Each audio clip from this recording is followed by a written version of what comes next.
Everyone who goes to Hollywood does so because they have a dream of making it big, but it seems like very few can make their dreams actually come true. Hi, I'm Stacey Taylor, and today I'm counting down the top 10 A-list celebrities who will never find work in Hollywood again. So what celebrities were you surprised to see disappear from the acting scene? And let us know in the comments below. Starting off our list today at number 10, we have Armie Hammer. Following a series of allegations that were seen in news stories and in the 2022 Discovery true crime docuseries House of Hammer, Armie would find himself being accused of a number of crimes. What made matters even worse is that his former girlfriend Courtney would even tell a media outlet, Page 6, that Armie told her he wanted to break her rib and barbecue it so he could eat it. While the series first started to follow the allegations that were launched against him in 2021, when a woman started to state that he made unwanted advances on her, until the release of the documentary in 2022, Armie had kept pretty quiet and away from the spotlight. But with the allegations from his disturbing past being brought to the forefront once again with the raw and haunting project, it's clear that this star will never be able to find work in Hollywood again. Number 9. Jennifer Love Hewitt. At one point in time, Jennifer Love Hewitt had a pretty promising career as she had everything going for her in the mid to late 90s, with the whole world getting to know her name thanks to the hit TV show Party of Five, and after the success of the horror flick I Know What You Did Last Summer and its sequel, it seemed like she was going to be the next big household name, as she should have went on to get bigger and even more prominent roles. However, her career just started to cool down after she appeared alongside Jackie Chan in the action comedy flop The Tuxedo. Then, if that film wasn't bad enough, she decided to do not one, but two of those terrible live-action Garfield films, which didn't really help her jumpstart her career. She finally was able to rally back her career slightly with a 5-year run on The Ghost Whisperer from 2005 to 2010, and the movie The Client List in 2013. But after that film, her career as a serious actress just seemed pretty much over, and we haven't really seen her star in anything since. Hey my little peaches, are you liking this video so far? If so, don't forget to give it a thumbs up and subscribe to the channel. Number 8, we have Hilary Swank. You would think after being nominated for an Academy Award twice and winning both of those times, you would go on to have a pretty successful career in Hollywood. Not to mention her nomination and winning the award 2 times is only a feature that has only been ever achieved by 2 other actresses, and neither of them have been current. Hilary would be positively inundated with movie roles, but it doesn't seem that way at all, does it? While her performances in the films Boys Don't Cry and $1 Million Baby being spectacular to say at least, Hilary clearly had the ability to transform her body and persona to take on challenging roles and give them so much more depth. So why aren't we seeing her in movies today? And it's shocking we don't, as back in the day she looked like she was set to have a pretty dazzling career, and although she has been working, she hasn't been getting a lot of attention from her projects lately. So it makes you wonder, is Hilary maybe just too good for Hollywood? Number 7.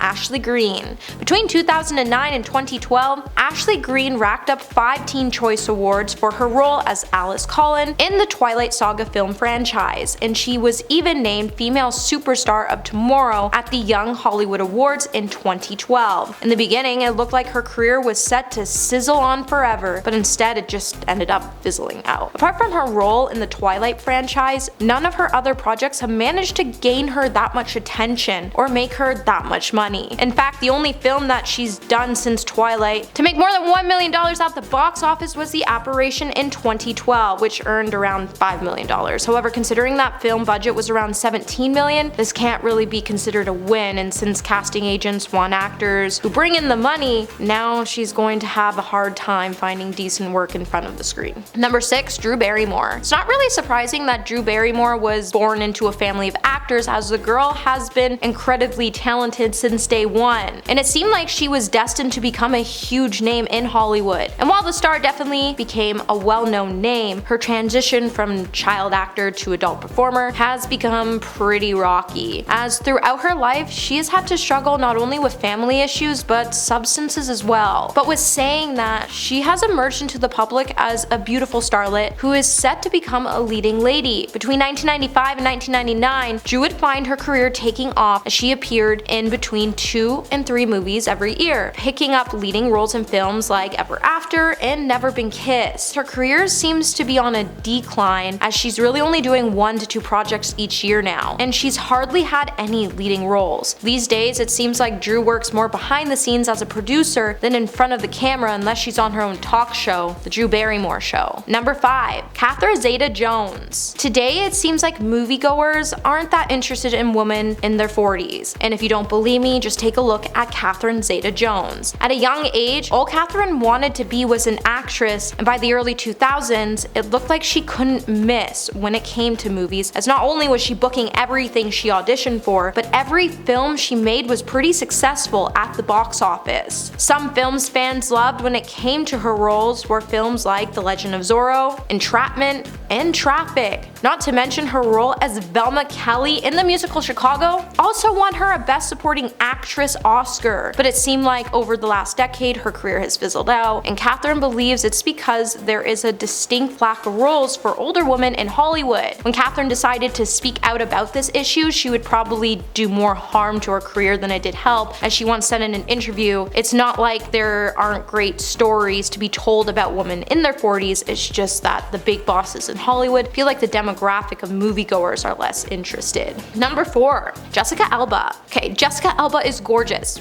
We all can't deny that. But it seems like even having good looks alone isn't always enough to help you land movie roles. Although Jessica may have had some success, as she has won a Choice Actress Teen Choice Award and a Saturn Award for Best Actress on Television, and a Golden Globe nomination for her lead role in the television series Dark Angel, she's also made some awful decisions when it comes to choosing parts. With a string of flops in her wake like Fantastic Four, Awake, The Eye, and a handful of Razzie nominations, it's not really surprising when we all learn that she's finding it pretty difficult to land decent parts in films these days. Now, with saying that, we do see Jessica act still occasionally, but these days it seems like she's more focused on her business ventures, family, and charity work, and she's even stated in interviews she just doesn't consider her acting as top priority anymore, which is honestly fair enough. Number 3. Julia Stiles. Julia Stiles was on her way to have a pretty promising career in the early 2000s, with her performances in a string of teen movies which included 10 Things I Hate About You, Down to You, and Save the Last Dance. She even went on to win a handful of Teen Choice Awards, but when it looked like her career was heating up, out of nowhere her career just took a turn for the worst when A Guy Thing, Mona Lisa Smile, and The Omen all crashed at the box office. Julia would then later make a comment about the films failing when she said, "I think audiences, producers, and directors included develop crushes on actors and then lose interest and move on to the next one. There are a handful of actors who sustain interest because it's exciting to watch them get better at what they do. I want to be one of those actors, but sadly for Julia, it doesn't look like she's going to get this dream anytime soon." Number 2. Jim Carrey. It's no lie that Jim Carrey was at the height of his career in the mid-90s to early 2000s, as he was the undisputed comedy king at the box office thanks to his roles in films like The Mask, Dumb and Dumber, and Liar Liar, as each of these films easily pulled in $100 million. But soon, his brand of funny just got a little old, a little too quick. After the release of Bruce Almighty in 2003, it seemed like Jim's personal brand of comedy just wasn't all that funny anymore, and most of his projects since have been pretty low-key. To add to the issue, he has been struggling with his depression and disastrous personal life, and more recently, he's also made some pretty wacky statements when it comes to the meaning of life, and it's easy to see why no one's in a hurry to hire the comedian anytime soon. Which honestly sucks, as the man does have talent, and maybe soon we can see him make a big return, but it's too early to even state that we're going to see that happen. And coming in number 1 today, we have Chris Owen. Back in 1999, Chris Owens made a name for himself as Chuck Sherman, aka the Shermanator, in the hit coming-of-age comedy film American Pie, a role he was praised for in all of the film's sequels, including one of the straight-to-DVD spin-offs called American Pie Presents Bandcamp. He also made appearances in National Lampoon film franchise, and then he was featured in TV shows like Seventh Heaven, Monk, and The Mentalist. But now it seems like Chris has been off the Hollywood radar list for quite some time until 2014, when a New York Daily News article reported that Chris was apparently working as a waiter in a restaurant located in California. In the interview, he would state, "Life doesn't always go the way you plan. I love acting, and this job lets me stay in the fight." While the article did go on to help him gain 2 small film roles, it's hard to say whether or not he's able to make a living from his acting again, as it seems like as raunchy comedies went out the window, so did his career. Well, that's it for this video, my little peaches. Until the next one, remember to stay juicy.